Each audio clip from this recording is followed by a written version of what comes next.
Hey, what's up everyone?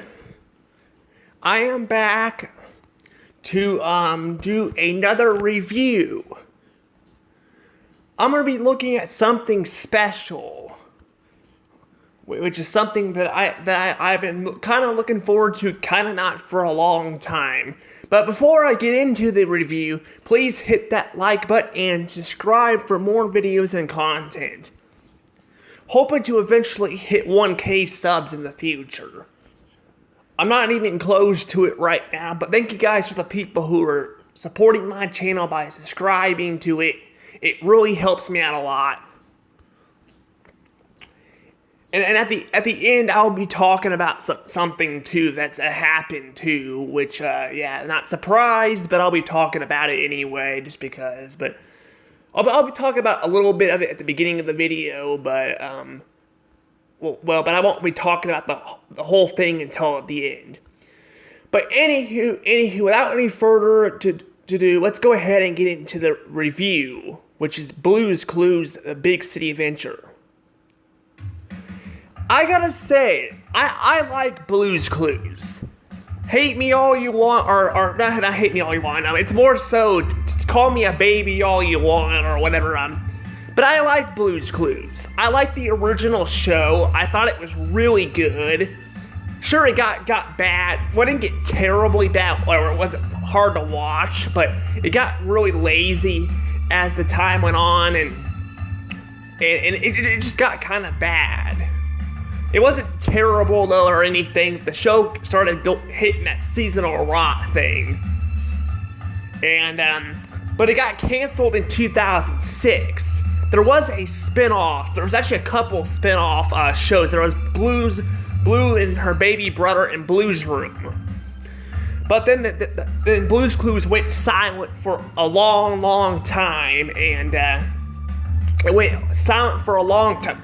But then I think it was 2019, the show was revived. Well, it wasn't revived, but it was more so they decided to make it a spin-off, or a sort of spin-off. It still got the original characters, but it's got a new host, Josh. And I gotta say, I'm not really the biggest fan of the new show. I haven't seen all the episodes, so I can't really give you my thoughts on it. I'll be reviewing it probably down the road, not right now, but because I want to improve my videos more. But I'm only doing this because this review, because I don't have a Pixar movie to review right now, so I figured I'd go ahead and review this. But yes, but basically though, yeah, so the show had a thing where so far every episode I've watched of the reboot, it's ripping off the old episodes of Blue's Clues, the original show. So I'm not sure if they're all like that or not. There was one in I think it was in Arkansas, back when Mama and Papa were living in Arkansas. I saw that they were airing, I think, an episode of Blue's Clues that might have, which is this new show that might have been original, but I'm not sure. So far, it's just rip-offs of the older episodes. I've seen tons of episodes of this show, tons of them. So I was a little bit concerned going into this movie. But I actually gotta say, I actually kind of like it. I kind of do, kind of don't. Yeah, what do I mean by that? Well, here's the thing. I like the idea that they're going to New York, which is a really strange thing because for some reason movies really like taking place into New York. Why not St. Louis or other cities like I don't know, Kansas City, or I don't know, like other cities that are like, why does it always gotta be in New York? Heck, they can go to Las Vegas or something. But it's always like that. Like, it's always New York. I'm not sure why. It's always New York, but for some reason it always takes place in New York. But but I gotta say though, it's a nice idea. It really is. It's not really original. I mean, heck, at this point, I'm pretty sure every movie, movies have been made. I'm sure they've been everywhere around the world. So, yeah, but I mean, New York is such a common place. You think they would go somewhere else, but I don't know. But it's still a nice idea. I don't mind it. I just think it's weird how it's always New York. But I mean, here's the thing. I probably would do the exact same thing. I probably would go to New York, and I probably would do a movie in New York or something. Why not? Heck, if you watch older movies, you can actually see the Twin Towers in New York before they got hit by the planes in 9/11, and they fell down. You can actually see them in the background, which is cool. God, I miss those towers. I missed seeing them in New York. They were pretty cool, but I still think it's pretty cool. I didn't go to New York until much later. I think actually the first time I was in New York was in 2011, so that was a while back. But I gotta say, I actually think this is a nice idea and all. But I gotta say, the pacing in this movie is really off. Like, it is off. It is really, really off. Yeah, the pacing, though, is really off to the point where it feels like there's too much going on at times, and it just feels off. What do I mean by that? Well, here's the thing. So Josh basically is, I should have probably talked about the plot first, but I can go ahead and talk about it while I'm talking about this. So Josh basically wants to audition in a musical play or something. So he auditions by going to New York and all that, but the pacing feels kind of off. It cuts to like 4 different plots, like literally 4 different plots. I'm not kidding. There's the plots with what's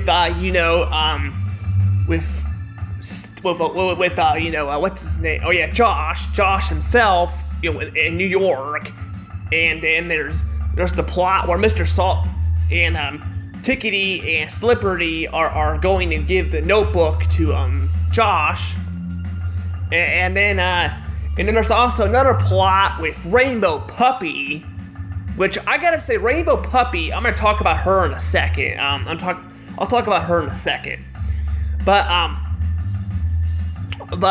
there's also, guess what? Steve and Joe are in this movie too. Yes, they're both in this movie too.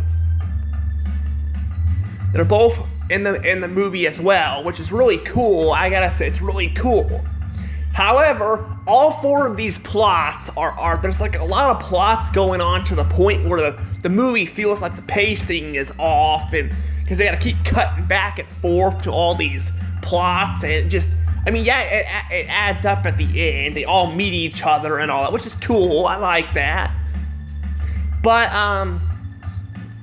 But it just feels off, like especially the Steve and Joe segments. They feel weird. Like, so this drags on for about 30 seconds, but Steve is like making jokes about eating pretzels, and because he's a detective now. He's a detective, so which is it's a cool idea, making him a detective, because he did Blue's Clues and stuff in the past, so making him a detective is actually a great idea.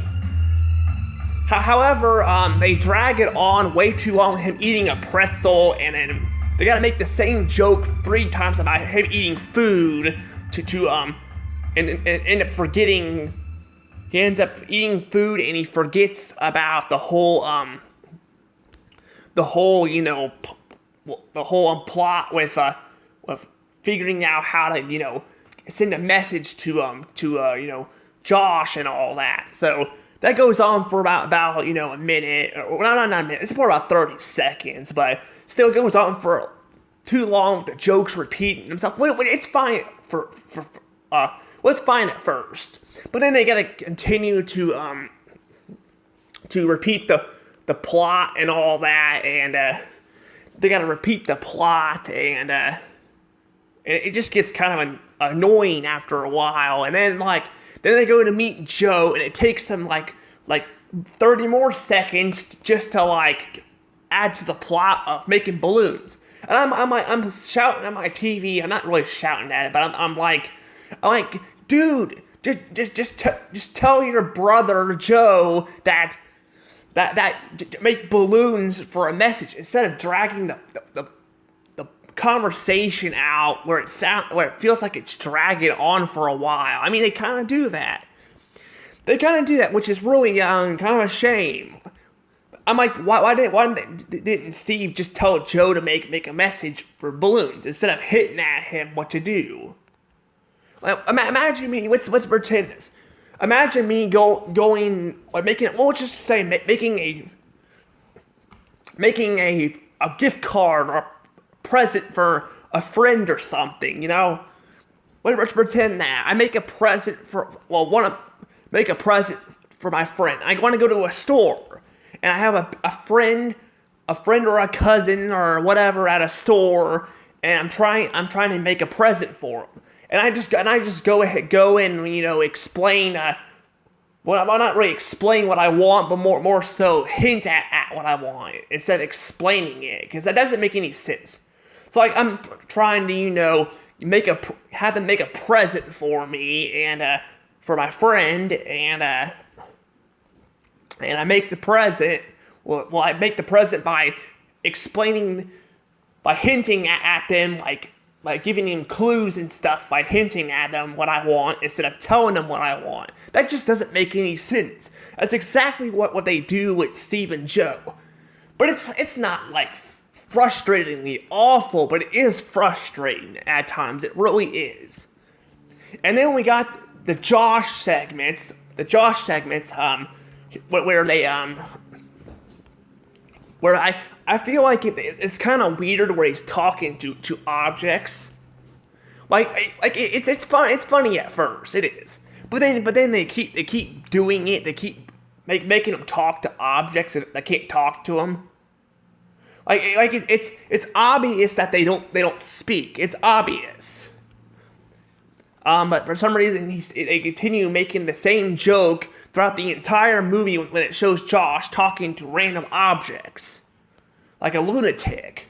And everyone's looking at him like a lunatic too, which I can get that part because, imagine, going out to a park or something and you're seeing someone talk to a bird fountain or something, I could totally see that, but they don't need to drag it on where they repeat the same joke over and over again in the movie. It just gets kind of old after a while.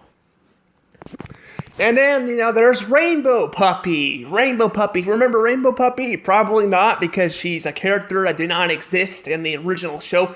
Or Blue's baby brother, which, by the way, I don't think he ever returned, honestly. I don't even remember Blue's baby brother. I remember it sort of, because it had Joe and Blue and Blue's baby brother. I've seen some DVDs of it, but I don't think it's a show that lasted very long. But there's also Blue's Room. I consider Blue's Room kind of different, though, than that. I don't think it's canon. It might have some of the same characters, but I think it's a whole different show. I'm not sure. I'll be reviewing those down the road, too, if I can figure out some DVDs for that stuff. But, because coming up with DVDs for that stuff is really hard. But anywho, apparently a Rainbow Puppy, she can actually talk. No, I'm serious. She can actually talk. So we got a talking dog. Wow, a talking dog. And you may think it sounds weird, and it kind of does, but at the same time, I don't know what I feel about it. I like the voice actor for Rainbow Puppy. I think she's pretty good at voicing Rainbow Puppy, but at the same time, I'm like, why does she talk and not Blue or Magenta? I don't know. I'm kind of mixed on it, because on one hand, I kind of like how she can talk. We can understand her.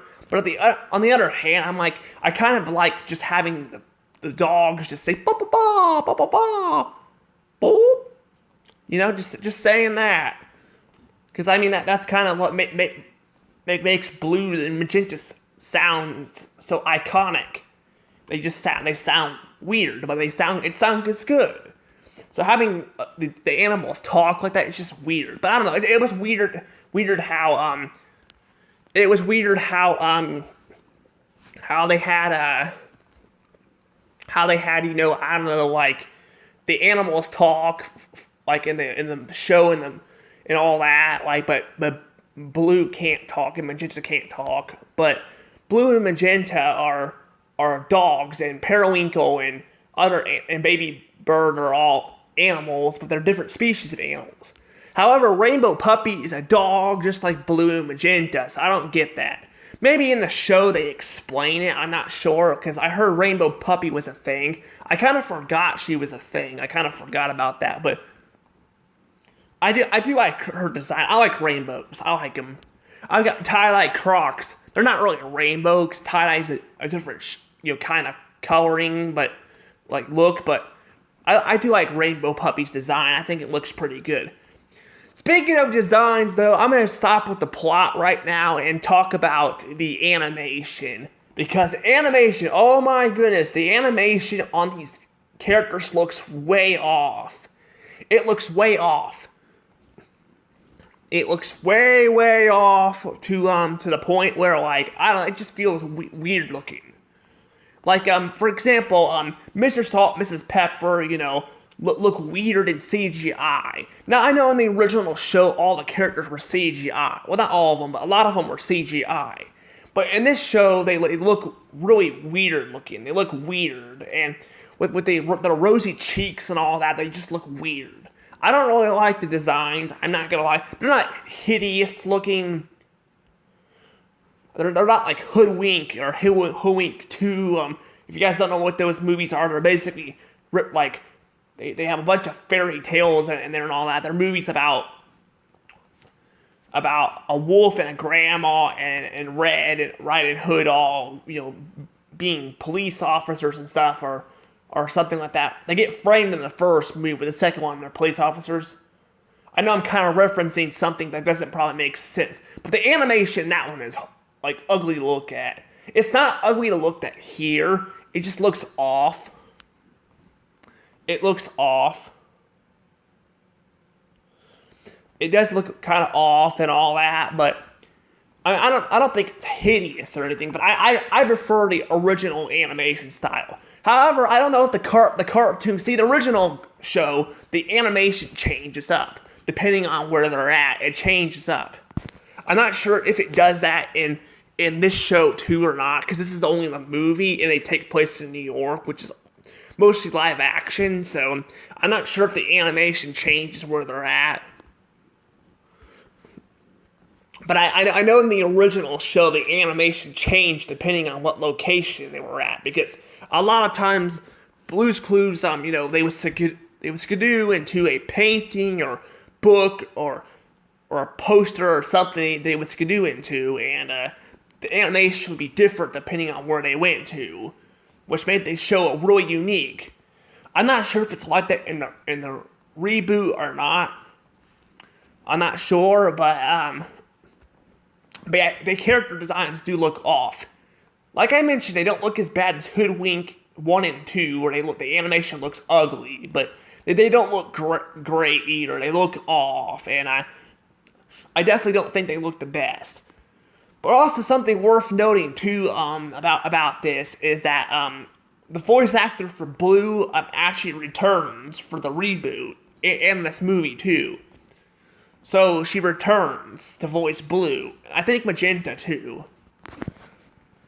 Magenta's actually voiced by someone else. I thought it was the same voice actor, but when you watch it on, I remember watching it on, I think it was Amazon Prime or something before I got Paramount, because Paramount wasn't a thing back then. I watched Blue's Clues on there, and they would tell you some of the actors who play the characters. And, yeah, Magenta, I think, has a different voice actor. So it sounds similar, but it's not the same voice actor.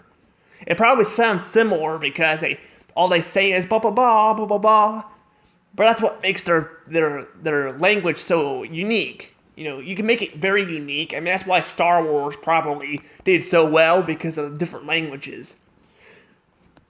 But I don't know. But yeah, it does. It is interesting. I think Mr. Salt returns to. I think it's the same voice actor. I'm not sure because his voice sounds off. It sounds kind of like Mr. Salt, but I'm not sure. It might be the same voice actor as Mr. Salt. I think it might be. I'm not sure. But I know Steve's voice sounds off too, but that's because they're older. They're a lot older than they used to be. Well, Steve is actually young. Actually, I want to tell you guys a fun fact. Steve is actually 1 year older than my dad. I'm not joking. He's 1 year older than my dad. I'm not sure how old my dad is. I forgot how old he was. I think he's 48. I think he's 48 this year. Yeah, I think he's 48. Yeah. I think he's 48.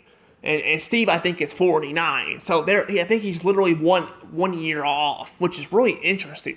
Which means Steve, when he played himself, he started himself in the Blue's Clues original show, he would have been really young. Which is really interesting, actually. That's really interesting. But I looked his age up. So that's really interesting. But he looks pretty much the same. He's just bald, because he lost his hair. Steve should really try out some. I think it's what Keeps. I think is what people have been talking about, where you can make your hair grow back or something. He should really try that out.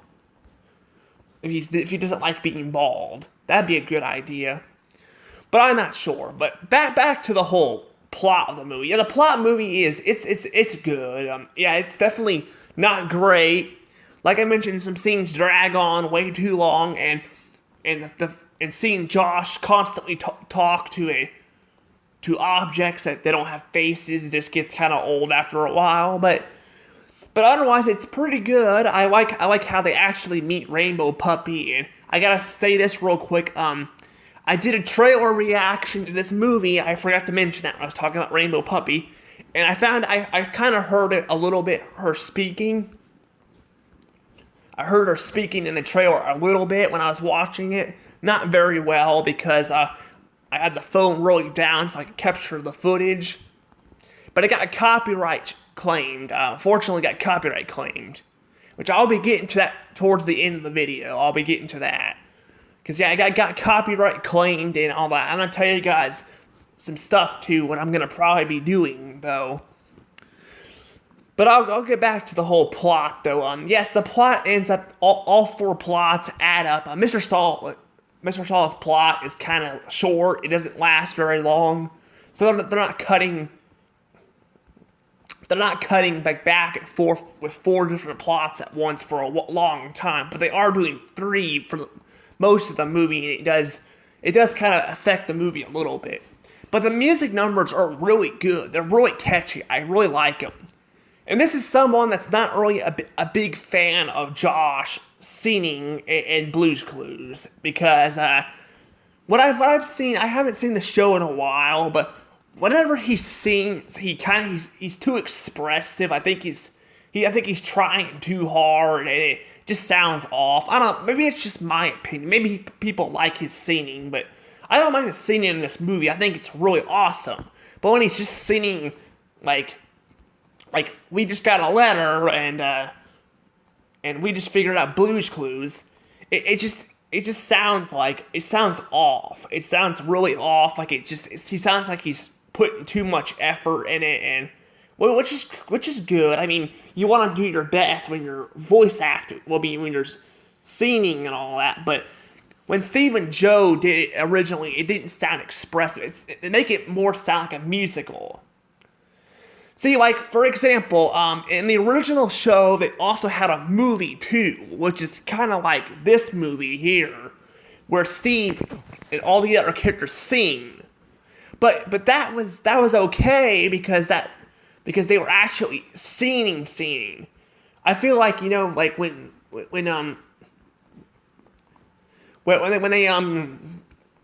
when they're just singing the Blues Clues song, and then you got the mail time song, and we just figured out Blues Clues song, or sit down and figure it out, which is what Joe sings.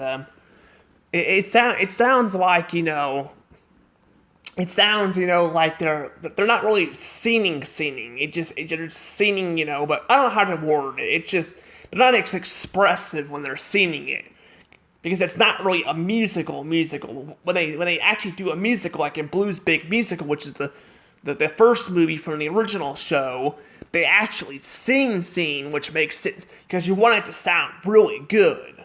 If you get what I'm saying. So when Josh sings, the letter song and all that, it sounds too expressive and doesn't sound as good as the original. It's not awful. It's not bad or anything, but it just sounds off. But I think Josh does a fantastic job singing this movie. He does a great job. All the songs are really good. I really like all of them, and I just think that especially the last one, when we feel so bad for him when he misses his audition, we feel so bad for the guy. The guy just wanted to do audition for his show. Which by the way, Rainbow Puppy's segments are actually probably the most pointless ones of the movie too, by the way, because it just constantly show random people auditioning for the show, and it goes nowhere, so it just feels pointless. But when he actually does sing, in the audition, it's fantastic. It's gorgeous, fantastic. This is someone that's not really a biggest fan of the animation in the show. What I've seen so far, I haven't seen the whole show, and I haven't seen it for a long time, so I'm not sure. What I've seen, though, they have ripped off a lot of older episodes from the original show, but I'm not sure. But I gotta say, though, it's nice and satisfying when they end the movie and all that. Unfortunately, we have to cut back to Josh, like, brushing his teeth and all that, and that feels kind of unnecessary, why do we cut back to him just to say so long? It felt like it went on for about a minute, though, but otherwise, the ending was pretty good. So overall, this is basically Blues Big City Adventure. I know I've done a lot of talking in this movie, but there's a lot to talk about. There's good stuff and bad stuff, but I think the good might actually outweigh the bad in this one. I think it outweighs the bad. And there's not really a whole lot of bad stuff except for the dragging on and the animation, which by the way I still don't like that much compared to the original show. But I think I'm gonna go ahead and give this one a good. And I'm also gonna give this one not just a good,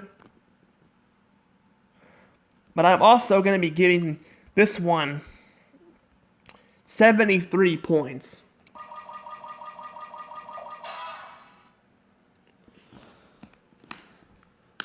Yeah, it's getting 73 points.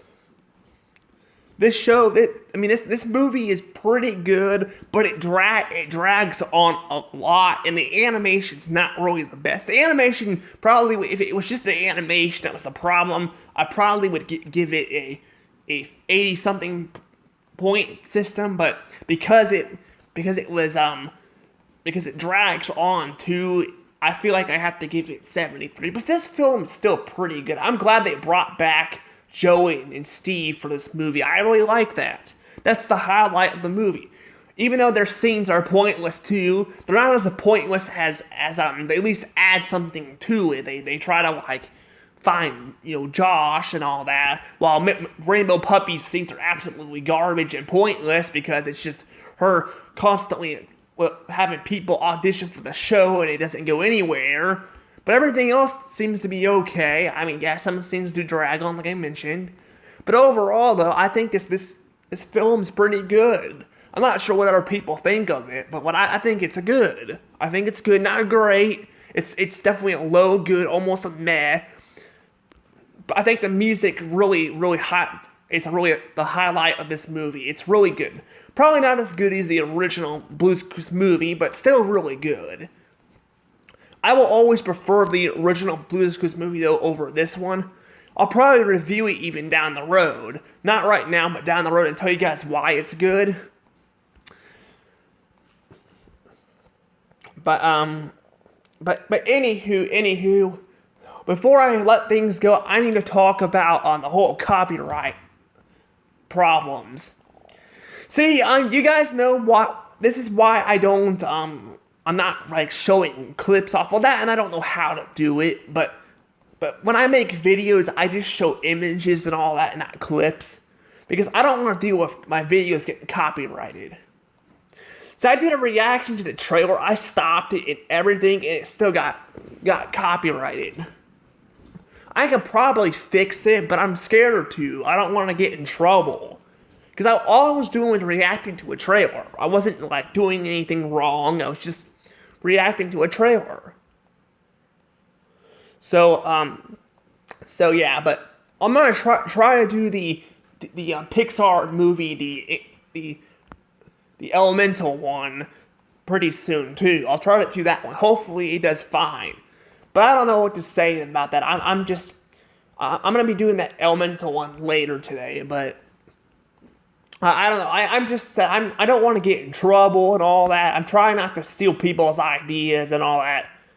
It's just YouTube's copyright thing is kind of broken, honestly. It's kind of why I don't show clips on videos anymore. I kind of did it in the past, but I'm tired of my videos getting copyrighted for that stuff, so that's why I'm not going to be doing that probably much anymore. But I don't know what else to say though about this movie but yeah, for now on though, I'm probably not going to be showing that much clips though for anything. I'll